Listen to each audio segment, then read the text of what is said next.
ಸಂಸ್ಕೃತಿ ನಮ್ಮದು. ದಿವ್ಯ ಜನಾಂಗದ ಭವ್ಯ ಇತಿಹಾಸ ನಮ್ಮದು. ಪ್ರಚಂಡ ಸಾಹಸ, ಅದ್ಭುತ ಸಾಧನೆಗಳ ಭವ್ಯ ದರ್ಶನ ಇಲ್ಲಿದೆ. ಭಾರತೀಯರಾದ ನಾವೆಲ್ಲ ವೇದ ಕಾಲದಿಂದಲೂ ಈ ನೆಲವನ್ನು ತಾಯಿಯ ರೂಪದಲ್ಲಿ ಪೂಜಿಸುತ್ತಿದ್ದೇವೆ. ಇಲ್ಲಿನ ಗಾಳಿ, ಮಣ್ಣು, ನೀರು, ಗುಡ್ಡ ಬೆಟ್ಟಗಳೆಲ್ಲವೂ ನಮಗೆ ಪವಿತ್ರವೇ. ವಾತ್ಸಲ್ಯ ಮಮತೆಯಾದ ಭಾರತ ಮಾತೆಯ ಪ್ರೀತಿ ಮಮತೆಗಳಿಂದ ನಾವೆಲ್ಲ ಧನ್ಯ ಜೀವನವನ್ನು ಪಡೆದಿದ್ದೇವೆ. ಈ ಒಂದು ಭಾರತ ಮಾತೆಯ ವೇಷಧಾರಿಯಾಗಿ ಕುಮಾರಿ ಸೌಗಂಧಿಕಾ LKG ತರಗತಿ ಈ ವಿದ್ಯಾರ್ಥಿನಿಯನ್ನು ವೇದಿಕೆಗೆ ಹೃತ್ಪೂರ್ವಕವಾಗಿ ಆಹ್ವಾನಿಸುತ್ತಿದ್ದೇನೆ. ದಯವಿಟ್ಟು ಚಪ್ಪಾಳೆ ಮುಖಾಂತರ ಅವಳನ್ನು ಸ್ವಾಗತಿಸಬೇಕಾಗಿ ಕೇಳ್ಕೊಳ್ತಿದ್ದೇನೆ. ನಂತರ ಗಾಂಧಿಯವರ ಬಗ್ಗೆ ಗೊತ್ತಿರುವಷ್ಟು ಯಾವ ಭಾರತೀಯರ ಬಗ್ಗೆಯೂ ಗೊತ್ತಿರಲಿಕ್ಕಿಲ್ಲ. ಅಹಿಂಸೆ ಮತ್ತು ಸತ್ಯಾಗ್ರಹ ನೀತಿಯು ಗಾಂಧಿಯವರ ಹೋರಾಟದ ಅಸ್ತ್ರಗಳಾಗಿದ್ದವು. ಅವರು ಬ್ರಿಟಿಷರ ವಿರುದ್ಧ ಭಾರತಕ್ಕೆ ಸ್ವಾತಂತ್ರ್ಯ ತಂದುಕೊಡುವಲ್ಲಿ ಜನಾಂದೋಲನವನ್ನು ಉಂಟು ಮಾಡಿದರು. ಸರಳತೆ, ಸೃಜನತೆ, ಸತ್ಯಸಂಧತೆ ಅವರ ಯಶಸ್ಸಿನ ಸೂತ್ರಗಳಾಗಿದ್ದವು.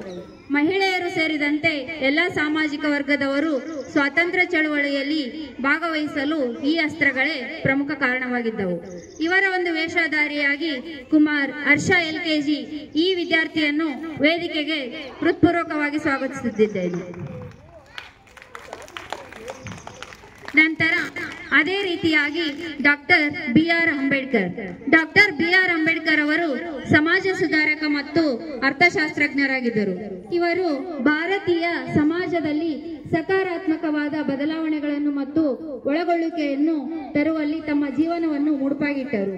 ಅವರು 14 ಏಪ್ರಿಲ್ 1891ರಂದು ಮೋನ ವಿನಮ್ರ ಕುಟುಂಬದಲ್ಲಿ ಜನಿಸಿದರು.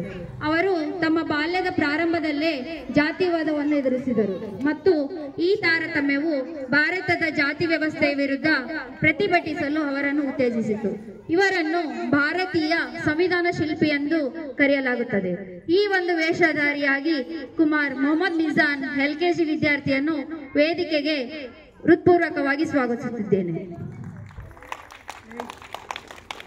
ನಂತರ ಜವಾಹರ್ಲಾಲ್ ನೆಹರು, ಸ್ವತಂತ್ರ ಭಾರತದ ಮೊದಲ ಪ್ರಧಾನಿ ಜವಾಹರ್ಲಾಲ್ ನೆಹರು 1947ರಿಂದ 1964ರ ಅವಧಿಯಲ್ಲಿ ಭಾರತದ ಭವಿಷ್ಯವನ್ನು ರೂಪಿಸುವ ಯೋಜನೆಗಳನ್ನು ಕಾರ್ಯಗತಗೊಳಿಸುವ ಪ್ರಯತ್ನವನ್ನು ಮಾಡಿದರು.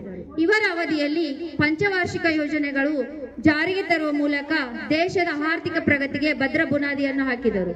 ಇವರ ಒಂದು ವೇಷಧಾರಿಯಾಗಿ ಕುಮಾರ್ ವೈಭವ್ ಪಾಟೀಲ್ UKG ಈ ವಿದ್ಯಾರ್ಥಿಯನ್ನು ಹೃತ್ಪೂರ್ವಕವಾಗಿ ಸ್ವಾಗತಿಸುತ್ತಿದ್ದೇನೆ.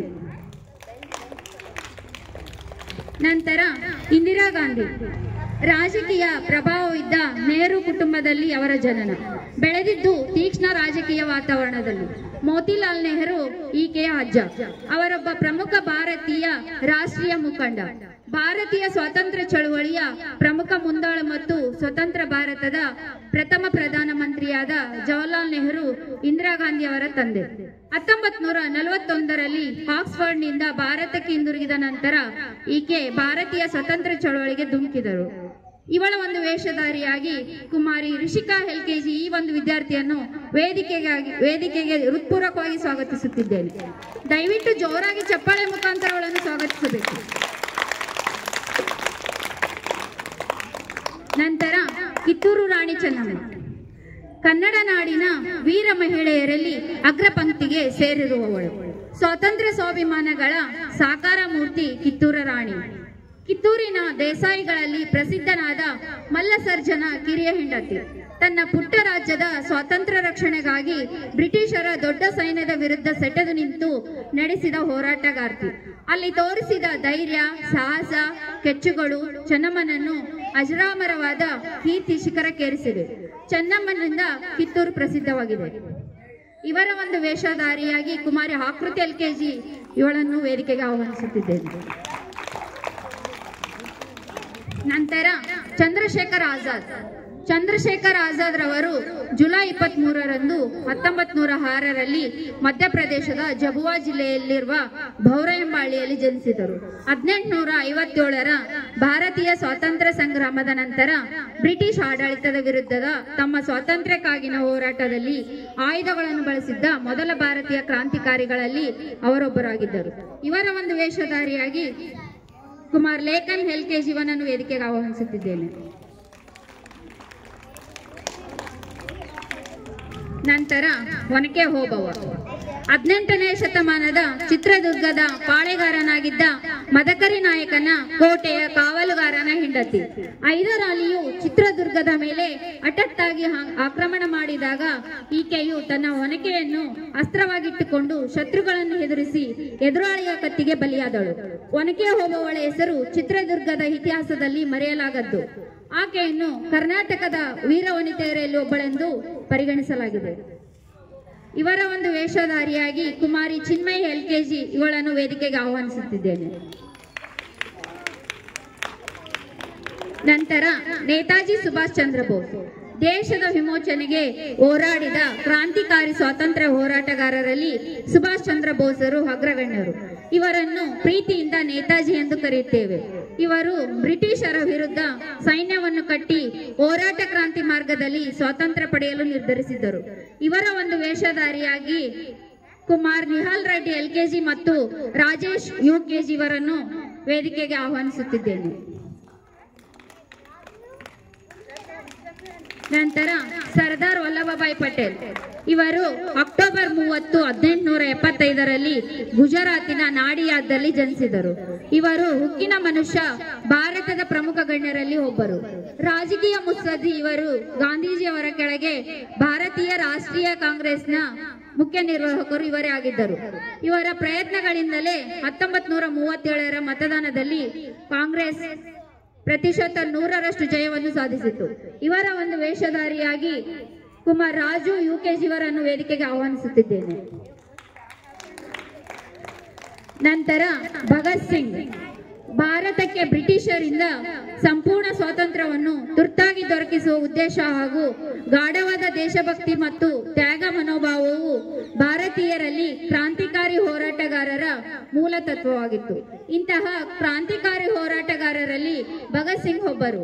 ಇವರು ಬ್ರಿಟಿಷರ ವಿರುದ್ಧ ಇಂಕ್ವಿಲಾಬ್ ಜಿಂದಾಬಾದ್, ಕ್ರಾಂತಿ ಚಿರಾಯುವಾಗಲಿ ಎಂಬ ಘೋಷಣೆಯೊಂದಿಗೆ ಕ್ರಾಂತಿಕಾರಿ ಮಾರ್ಗದಲ್ಲಿ ಹೋರಾಡಿ ಲಾಹೋರ್ ಸೆಂಟ್ರಲ್ ಜೈಲಿನಲ್ಲಿ ಗಲ್ಲಿಗೇರಿದ ಒಬ್ಬ ಮಹಾನ್ ಸ್ವಾತಂತ್ರ್ಯ ಹೋರಾಟಗಾರ. ಇವರ ಒಂದು ವೇಷಧಾರಿಯಾಗಿ ಕುಮಾರ್ ಕರ್ಣ LKG ಇವರನ್ನು ವೇದಿಕೆಗಾಗಿ ಆಹ್ವಾನಿಸುತ್ತಿದ್ದೇನೆ. ನಂತರ ಬಾಲಗಂಗಾಧರ್ ತಿಲಕ್ ಭಾರತೀಯ ರಾಷ್ಟ್ರೀಯವಾದಿ, ಸಮಾಜ ಸುಧಾರಕ ಹಾಗೂ ಸ್ವಾತಂತ್ರ್ಯ ಹೋರಾಟಗಾರರಾದ ತಿಲಕರು ಬಹುಶಃ ಭಾರತದ ಸ್ವಾತಂತ್ರ್ಯ ಹೋರಾಟದ ಚಳವಳಿಯ ಮೊದಲನೇ ಜನಪ್ರಿಯ ನಾಯಕ. ಭಾರತೀಯ ಪ್ರಜೆಗಳಲ್ಲಿ ಸಂಪೂರ್ಣ ಸ್ವರಾಜ್ಯದ ಕಿಚ್ಚು ಹೆಚ್ಚಿದ ತಿಲಕರು ಇಂದು ರಾಷ್ಟ್ರೀಯವಾದ ಪಿತಾಮಹ ಎಂದು ಕರೆಯಲಾಗಿದೆ. ಇವರ ಒಂದು ವೇಷಧಾರಿಯಾಗಿ ಕುಮಾರ್ ಅಭಿಷೇಕ್ LKG ಇವರನ್ನು ವೇದಿಕೆಗೆ ಆಹ್ವಾನಿಸುತ್ತಿದ್ದೇನೆ. ನಂತರ ಸ್ವಾಮಿ ವಿವೇಕಾನಂದರ ಪೂರ್ವದ ಹೆಸರು ನರೇಂದ್ರನಾಥ ದತ್ತ. ಇವರು 1863 ಜನವರಿ 12ರಂದು ಕಲ್ಕತ್ತೆಯಲ್ಲಿ ಜನಿಸಿದರು. 1888ರಲ್ಲಿ ನರೇಂದ್ರರು ಭಾರತ ಪರ್ಯಟನೆಗೆ ಹೊರಟರು. ಅವರು ಭಾರತ ಪರ್ಯಟನೆಗೆ ಹೋಗುವಾಗ ಅವರ ಜೊತೆಗೆ ಕಮಂಡಲು ದಂಡ ಮತ್ತು ಅವರ ಪ್ರಿಯವಾದ ಭಗವದ್ಗೀತೆ ಹಾಗೂ ದಿ ಮಿಟೆನ್ಸ್ ಆಫ್ ಕ್ರಿಸ್ಟ್ ಎಂಬೆರಡು ಪುಸ್ತಕಗಳನ್ನು ತಮ್ಮ ಜೊತೆಗೆ ಒಯ್ಯುತ್ತಿದ್ದರು. ನರೇಂದ್ರರು ಸತತವಾಗಿ 5 ವರ್ಷಗಳ ಕಾಲ ಭಾರತವನ್ನು ಸಂಚರಿಸಿದರು. ಇವರ ಒಂದು ವೇಷಧಾರಿಯಾಗಿ ಕುಮಾರ್ ಸಾಕೇತ್ LKG ಇವರನ್ನು ವೇದಿಕೆಗೆ ಆಹ್ವಾನಿಸುತ್ತಿದ್ದೇನೆ. ನಂತರ ಝಾನ್ಸಿ ರಾಣಿ ಲಕ್ಷ್ಮೀಬಾಯಿ ಇವರು ನವೆಂಬರ್ 19, 1828ರಲ್ಲಿ ವಾರಣಾಸಿಯಲ್ಲಿ ಒಂದು ಬ್ರಾಹ್ಮಣ ಕುಟುಂಬದಲ್ಲಿ ಜನಿಸಿದರು. ಇವರ ನಿಜವಾದ ಹೆಸರು ಮಣಿಕರ್ಣಿಕಾ. ಇವರನ್ನು ಪ್ರೀತಿಯಿಂದ ಮನು ಎಂದು ಕರೆಯುತ್ತಿದ್ದರು. 1857ರಲ್ಲಿ ಪ್ರಥಮ ಸ್ವಾತಂತ್ರ್ಯ ಸಂಗ್ರಾಮ ಪ್ರಾರಂಭವಾಯಿತು ಹಾಗೂ ಭಾರತದಾದ್ಯಂತವಾಗಿ ಹರಡಿತು. ಇದೇ ಸಮಯದಲ್ಲಿ ಬ್ರಿಟಿಷರಿಗೆ ಸೇರಿದ ದೇಶದ ಇತರೆ ಪ್ರದೇಶಗಳ ಬಗ್ಗೆ ಹೆಚ್ಚು ಜಾಗರೂಕವಾಗಬೇಕಾದ್ದರಿಂದಾಗಿ ಝಾನ್ಸಿಯನ್ನು ರಾಣಿ ಲಕ್ಷ್ಮೀಬಾಯಿ ಅವರ ಆಳ್ವಿಕೆಗೆ ಬಿಟ್ಟರು. ಇವರ ಒಂದು ವೇಷಧಾರಿಯಾಗಿ ಕುಮಾರಿ ಅಭಿಜ್ಞಾ LKG ಇವರನ್ನು ಹೃತ್ಪೂರ್ವಕವಾಗಿ ವೇದಿಕೆಗೆ ಆಹ್ವಾನಿಸುತ್ತಿದ್ದೇನೆ. ವೇದಿಕೆ ಮೇಲೆ